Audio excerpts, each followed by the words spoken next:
Government చేయూత పథకం అని చెప్పేసి 2 లక్షల లోన్ సంబంధించింది.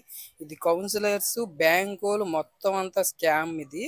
దాంట్లో సంబంధించి ఒక పార్ట్ నేను, నా కథ ఇది. కాబట్టి ఫస్ట్ నుండి కొంచెం ఓపిక్గా వినండి ఫ్రెండ్స్. ఫస్ట్ నాకు 2019 ఆ టైం కల్లా ఫస్ట్ సారి నేను ఒక కంప్యూటర్ దగ్గరికి వెళ్ళాను. కంప్యూటర్ దగ్గరికి వెళ్తే ఒక రైల్వే ఎంప్లాయీది ఉంది. ఆ రైల్వే ఎంప్లాయీ చేశాను మామూలుగా. ఒక 100 రూపాయలు తీసుకున్నాను. నెక్స్ట్ సేమ్ చంద్రబాబు నాయుడు చేయూత అని చెప్పేసి ఒకటి ఉంటే దానికి 2 lakhs వస్తాయంటే అది కూడా చేపించి అలా ఉన్నాను. వేరే జాబ్ చేసుకుంటూ ఉన్నాను. ఈ రైల్వేది నేను వెళ్ళలేకపోయా, చిన్న సమ్ ప్రాబ్లం వచ్చి ఎగ్జామ్స్ కూడా వెళ్ళా. సేమ్ ఇది ఇలా కంటిన్యూ అవుతున్నప్పుడు నాకు ఒకసారి మా కౌన్సిలర్ దగ్గర నుండి ఒకసారి వచ్చిందన్నమాట. ఇలాగ రా బాబు, కొంచెం నీకు పని ఉంది, నీకు లోన్ వచ్చింది అని చెప్పేసి అన్నాడు. సరే అని చెప్పి ఆయన దగ్గరికి వెళ్తే ఫస్ట్ డాక్యుమెంట్ వెరిఫికేషన్ అరేంజ్ చేసి పాన్ కార్డ్ అప్లై చేయమన్నాడు. చేశా. అన్నీ అయిపోయిన తర్వాత కొంచెం అలా అలా అలా సరే నేను దాని గురించి పట్టించుకోవాలి, డబ్బులు వస్తాయి రావు అని చెప్పేసి నేను దాని గురించి ఎప్పుడు ఆలోచించాల. సరేనా, అది అయిపోయింది. అయిపోయిన తర్వాత ఒకసారి నేను జాబ్ చేసుకుంటూ ఉంటుంటే సార్ ఫోన్ చేశాడు. నాకు ఆయన పేరు రివ్యూ చేయాలని ఉంది, చేసేస్తా, ఏం చేయలేదు. కానీ ఏం చేద్దాం, ఆయన పేరు తంగిల్ రాము. మా ఏలూరులో తంగిల్ రాము అనే ఒక ఆయన రమ్మన్నాడు, ఫోన్ చేశాడు. బ్యాంకు వాళ్ళు 3 కూర్చొని ఉన్నారు. కూర్చొని ఉంటే సంతకాలు అవి పెట్టమన్నారు. సంతకాలు అవి పెట్టాను, ప్రాసెస్ అంతా అయిపోయింది. తర్వాత నెక్స్ట్ నాకు బాగా గుర్తు, సంక్రాంతికి ఒక రోజు ముందు ఫోన్ చేసి బ్యాంక్ రమ్మన్నారు.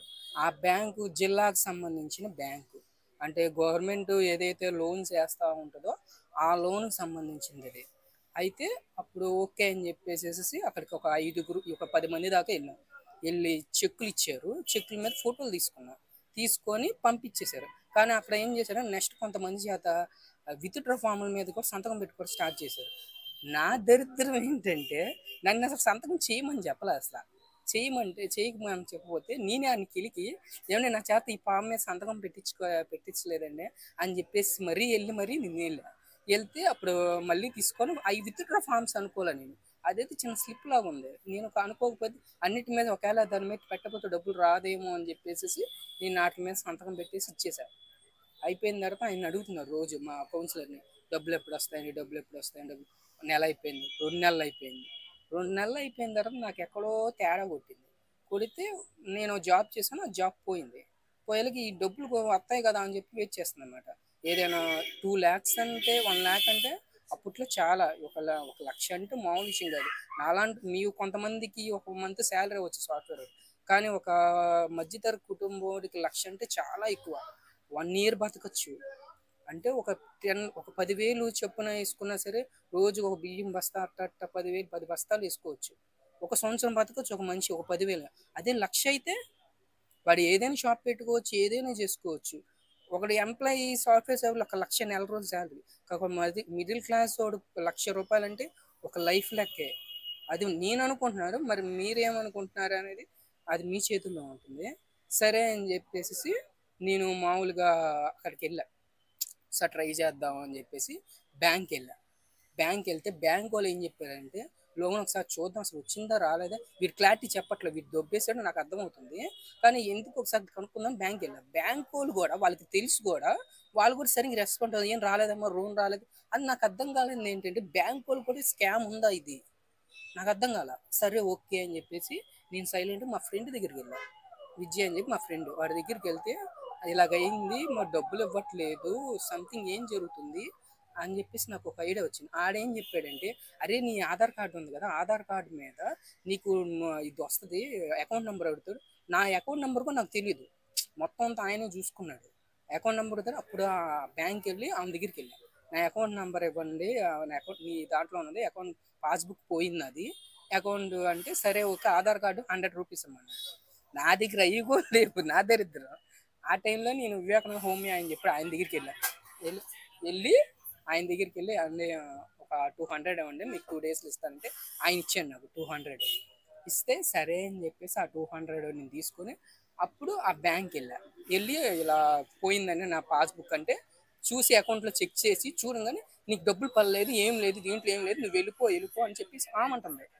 నాకు అర్థం కాదు ఏంటంటే, మీకు ఆ పాస్బుక్ అమౌంట్ ఇస్తాక ఏంటి ప్రాబ్లం, నాకు ముందు చేసేసి ఇచ్చేసేయండి అన్న. సరే అని చెప్పేసి ఆమె ఇంకేం చేయాలి, నేను ఒక ఆల్బమ్ చేయలేక దాన్ని ప్రింట్ అవుట్ తీసేసేసి నాకు ఇచ్చేసింది. ఇచ్చేసే లోపలికి ఇంకా చూస్తే దాంట్లో 3 lakhs డిపాజిట్ చేసి ఉన్నాయి, 2 lakhs ఏమో తీసేసి ఉన్నాయి, 1 lakh బ్యాంక్ సబ్సిడీ కింద ఉన్నాయి.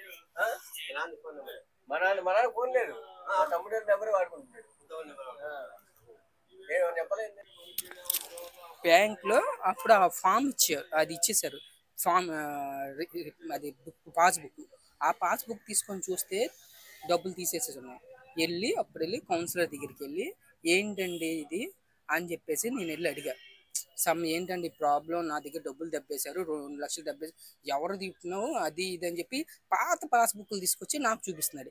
నేను అప్పుడు వెళ్ళి చూపించి నేనేం పెద్ద జఫాగాల్లా కనబడుతున్నా అంటే, ఇదిగో ఫాము 3 lakhs తీసేసి ఉన్నాయి అమౌంట్, ఏం చేస్తావు, నా డబ్బులు నాకు ఇయ్యి అని చెప్పి అంటే, వాడు ఇర్రెస్పాండివ్ సమాధానం చెప్పేసేసి.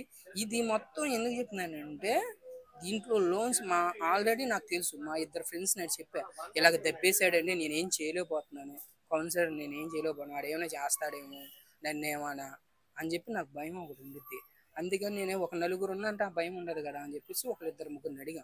వాళ్ళు ఆయనతో నాకు పని ఉంది, నాకు అవసరం లేదు, నువ్వేమైనా చేసుకుంటే చేసుకో, అంటే నువ్వేమైనా మాట్లాడి వేరే రకంగా అప్రోచ్ అయితే అవ్వు, లేకపోతే నాకు సంబంధం లేదు అని చెప్పేసి అన్నాడు. నేను ట్రై చేసి వదిలేసుకున్నాను ఆ డబ్బులు. అది దీనికి సంబంధించింది. దీంట్లో ఏంటంటే కౌన్సిలర్స్కు ఉంది వాటా, బ్యాంక్ వాళ్ళకు ఉంది. బ్యాంకు మొత్తం అంతా ఈ అమౌంట్ మొత్తం అంతా ఏం చేస్తుంది, 3 lakhs వేసిన గవర్నమెంట్ డబ్బులు, 2 lakhs ఏమో మాకు ఇస్తున్న సబ్సిడీ కింద వీళ్ళు దెబ్బేశారు 2 lakhs, 1 lakh బ్యాంక్ దెబ్బేస్తుంది. అంటే ఇదంతా దేనికి, గవర్నమెంట్ ఎందుకు ఇచ్చింది, ఈ బ్యాంక్ మొత్తం అంతా ఏం చేస్తుంది అనేది ప్రాసెస్.